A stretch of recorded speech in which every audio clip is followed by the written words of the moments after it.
Pleased to have you as my listener this day. It is another day to learn and receive teachings of His Word. This is New Life Program from Adventist World Radio, the Voice of Hope.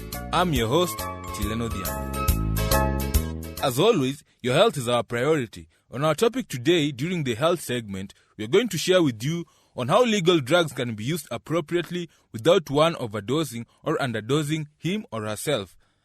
Just after the health segment, we'll also be having Pastor Kigundu with a topic known as the age of appetite during the Bible segment. Stay tuned for you not to miss out on this and much more. Turn you round, turn you round, turn you round. Don't you let nobody turn you round. Keep on to Galilee. Now don't you let nobody turn you round, turn you round, turn you round. Don't you let nobody turn you round. Keep on to Galilee. I would not be alive, my Lord, I'll tell you the reason why. For I'm so afraid my Lord might call me, and I wouldn't be ready to die. Now don't you let nobody turn you round, turn you round, turn you round. Don't you let nobody turn you round. Keep on to Galilee. I would not be a backslider, my Lord, I'll tell you the reason why. For I'm so afraid my Lord might call me, and I wouldn't be ready to die. Now don't you let nobody turn you round, turn you round, turn you round. Now don't you let nobody turn you round. Keep on to Galilee. Now don't you let nobody turn you round, turn you round, turn you round. Now don't you let nobody turn you round. Keep on to Galilee. Keep on to Galilee. Keep on to Galilee.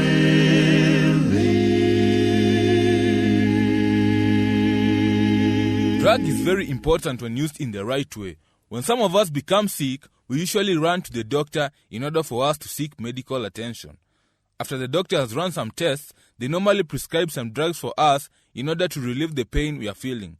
We now give way to Emmanuel Sunday to explain more to us concerning legal drugs.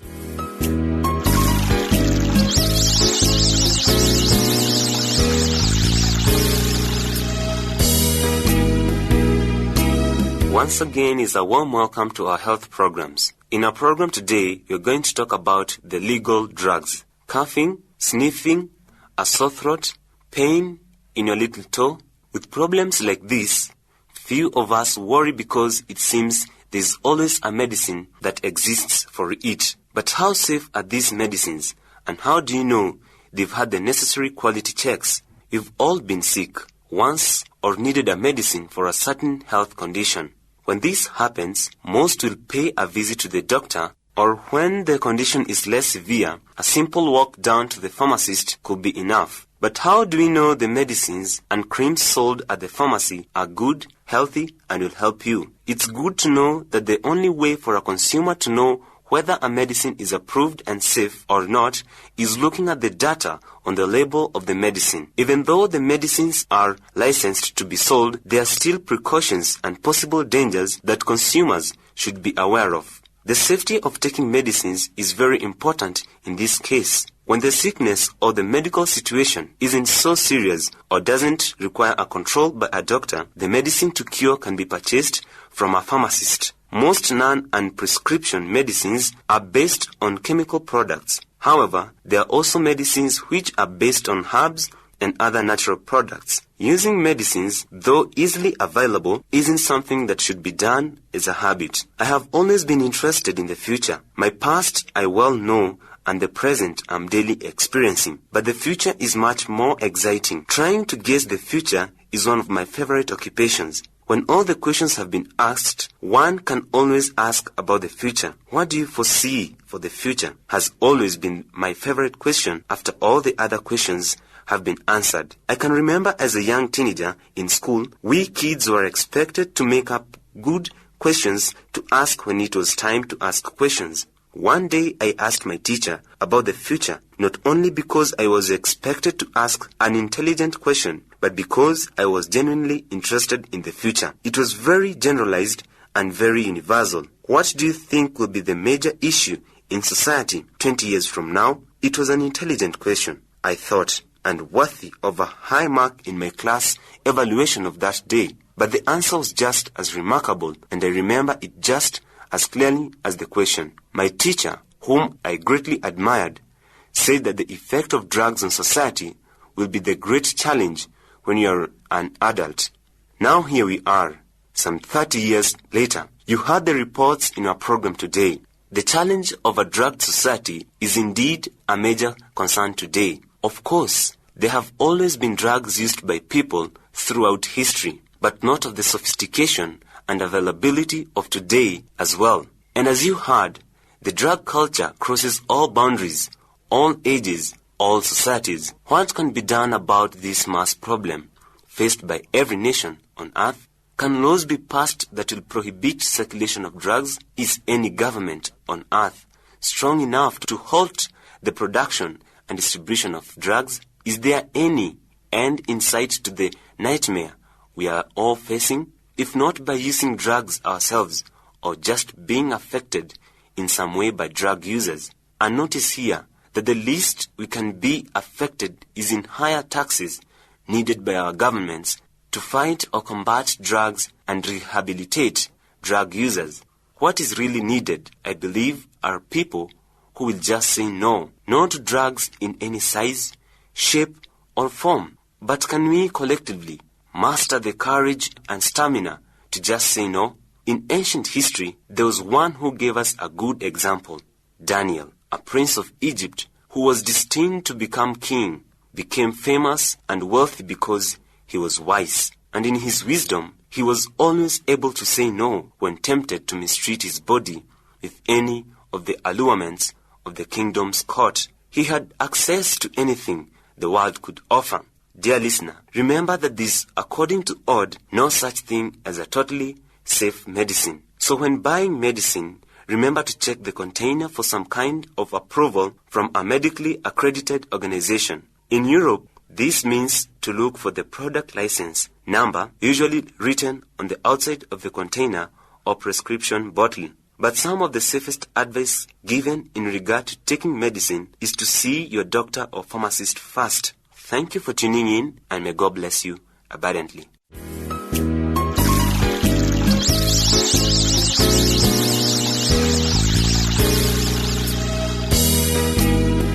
This is Adventist World Radio, the voice of hope, bringing you today's edition of New Life program. I'm your presenter, Tileno Diambo.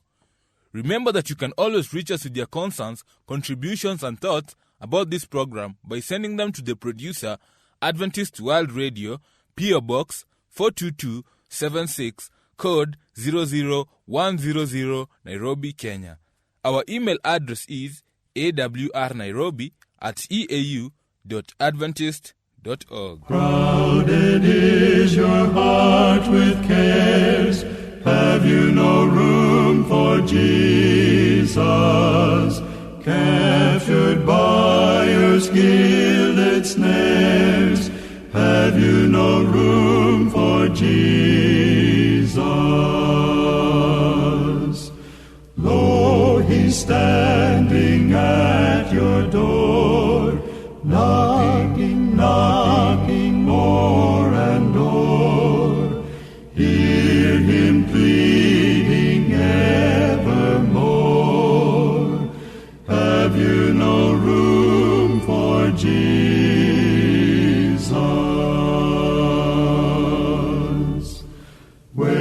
wasting all your precious hours? Have you no work for Jesus?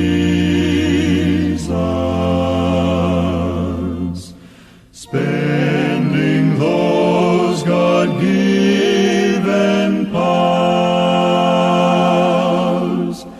have you no work for Jesus?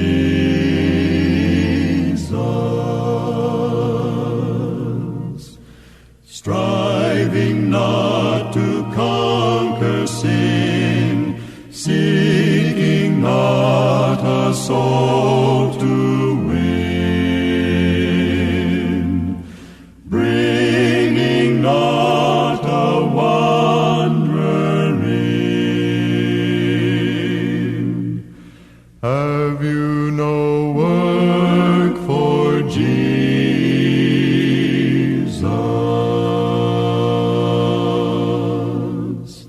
Seeking earth's possessions fair, have you no time for Jesus? None for gracious deeds to spare, have you no time for Jesus? Worldly pleasures, wealth and ease, seeking, grasping toys like these, striving only self to please, have you no time? Have you no work? Have you no room for Jesus?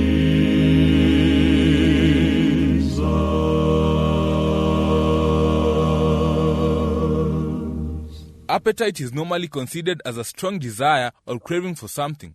We now invite the man of God, Pastor Kigundu Ndwiga, to share with us more concerning the age of appetite. Be enlightened.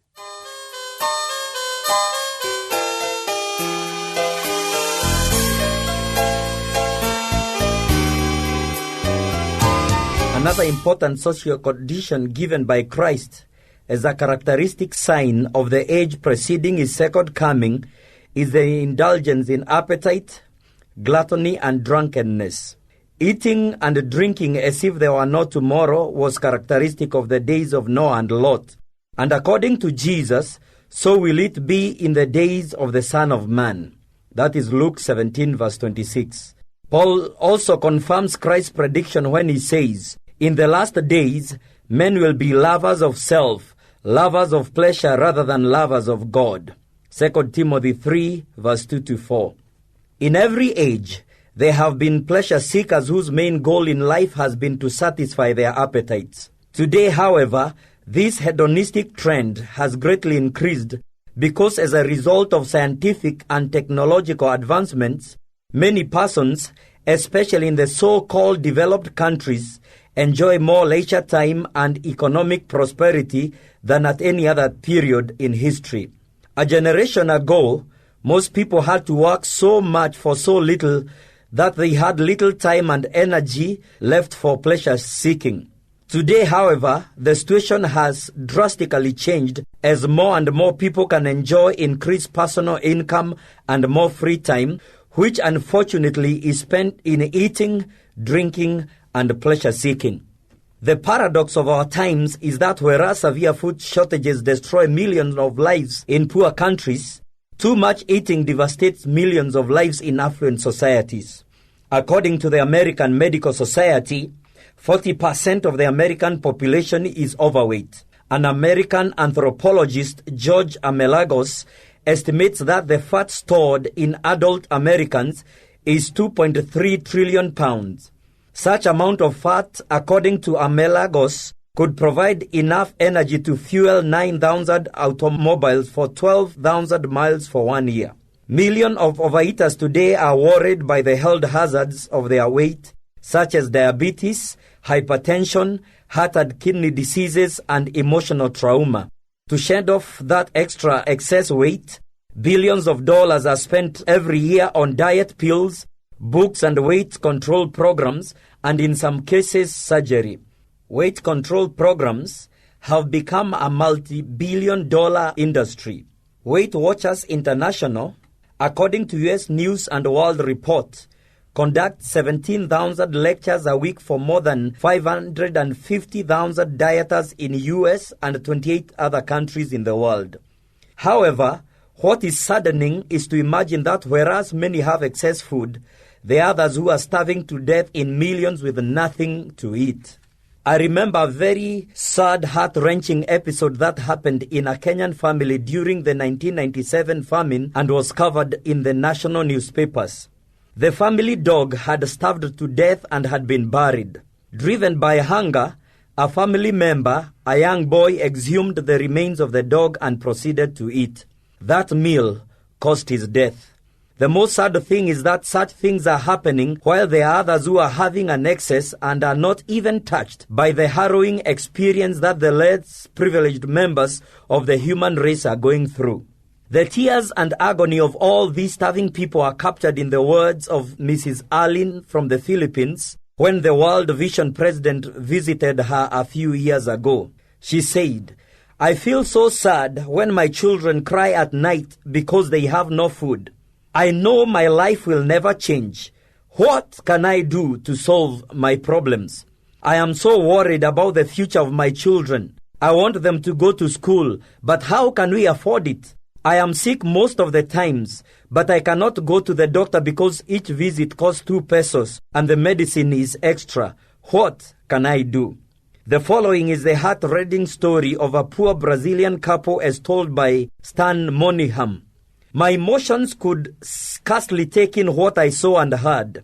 The 3-year-old twins, lying naked and unmoving on a small cot, were in the last act of their personal drama. Mercifully, the curtain was coming down on their brief appearance.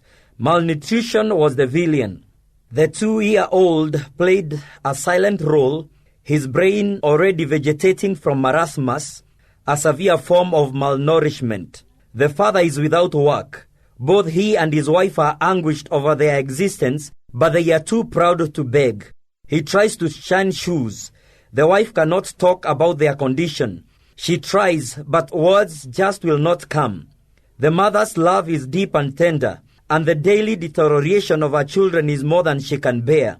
Tears must be the vocabulary of the anguished soul. However, despite the publicity given to the cause of the starving, the desperate cry for help falls upon deaf ears. Many people choose to ignore that anguished wail, even if they are in a position to do something about it. One reason it is possible for the world's affluent to ignore such tragedies is that changes have occurred in the way famines manifest itself. In earlier historical periods, whole nations experienced widespread starvation and death. Today, however, the advancement in both the national and international distribution systems has concentrated the effects of the scarcity among the world's poor wherever they are. People with money can always buy food. Famine unfortunately affects only the poor. When food scarcity triples the price of grains, middle and upper income people in developing countries continue to eat. But people who are already devoting 50% of their income to food simply eat less and die sooner. Death usually results from diseases their underfed bodies cannot resist. Unfortunately, children are the first victims. In developing countries, the infant mortality rate is up to 10 times higher than in developed countries. Malnutrition is a contributory cause in the death of many children. In 1990, UNICEF reported that 151 million children under 5 in the developing world were malnourished. The same report states that more than 250,000 small children die every week from malnutrition and illnesses that can easily be prevented. At the current rate, the report concluded, more than 100 million children would die from illness and malnutrition in the 1990s. As we have underscored, eating and drinking have become today both the pastime and the problem of the rich minority of the world. North Americans, Europeans, Russians, and Japanese devour an unfair share of the world's available food. According to the U.S. Department of Agriculture, Americans consume 5 times the annual food consumption per person in the developing countries. What is even more shocking is when we come to meat consumption, because according to the United Nations, the livestock of rich countries eat as much grain as do all the people of India and China. This means that to satisfy the craving of rich nations for meat, millions of tons of grains, which could feed the hungry, are fed to livestock. This indeed brings home the timeliness of Jesus' prediction that before his coming, many will be obsessed with eating and drinking. Drinking was also a problem in Noah's time because after the flood, Noah himself got drunk. Jesus predicted that the same problem would prevail during the days just prior to his coming. We do not need many facts to prove to us that drinking is indeed a serious problem today. The general assumption has been that drinking is a problem primarily in industrialized countries.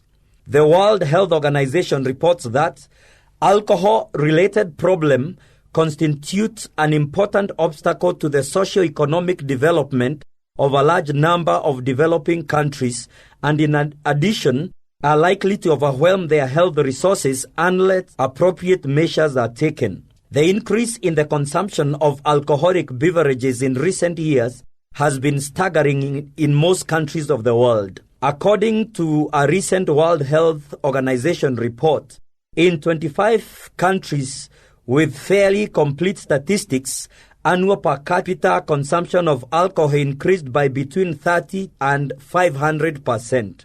In that report, it lists among the major alcohol-related problems crime, traffic accidents, absenteeism, and as a consequence, low productivity. In fact, alcohol is implicated in 13 to 50% of rapes, 24 to 72% of assaults, and 28 to 86% of homicides. Statistics, unfortunately, cannot convey the human anguish and misery caused by drinking.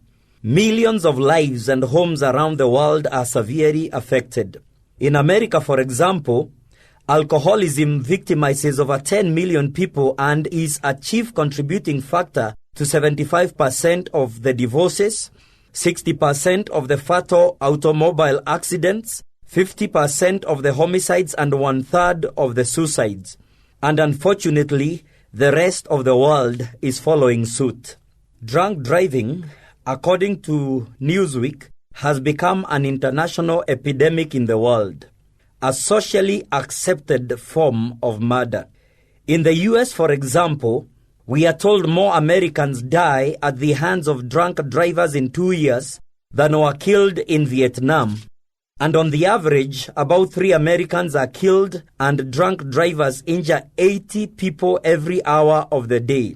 The drunken slaughter of the past decade has been a staggering 250,000 Americans. The excessive eating and drinking of our time, which are causing untold human sufferings and deaths, represent a unique pre-Advent sign.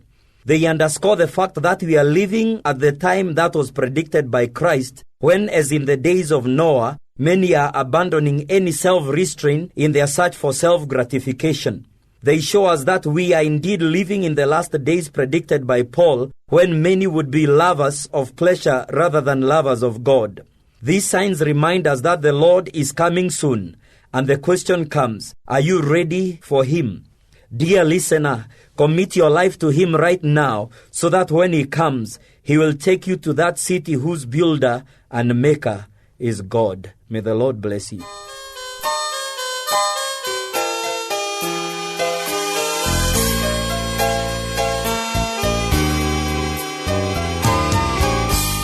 That brings us to the end of today's program. It is always nice having your company, and I'm looking forward to it in our next program. Thanks, and remember to send us your views, comments, and suggestions regarding this program to the producer, Adventist World Radio, P.O. Box 42276, code 00111, 100 Nairobi, Kenya. Our email address is awrnairobi@eau.adventist.org. On behalf of the producer, I have been your presenter, Tileno Diambo. Now don't you let nobody turn you round, turn you round, turn you round. Now don't you let nobody turn you round. Keep on to Galilee. Now don't you let nobody turn you round, turn you round, turn you round. Now don't you let nobody turn you round. Keep on to Galilee.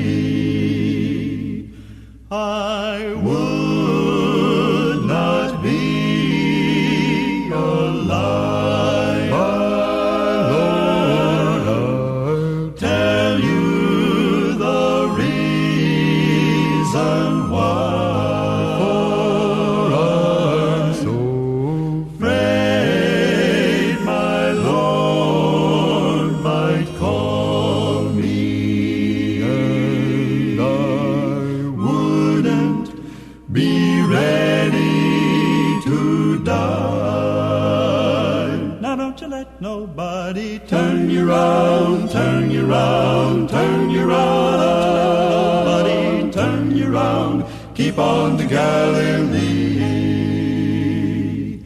I would not be a backslider, Lord, I'll tell you the reason why. For I'm so afraid my Lord might call me, and I wouldn't be ready to die.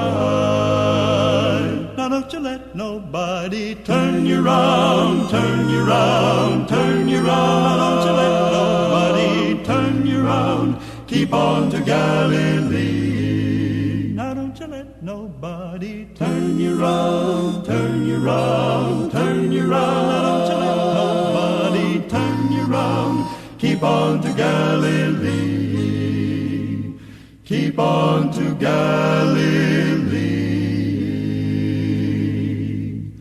Keep on to Galilee.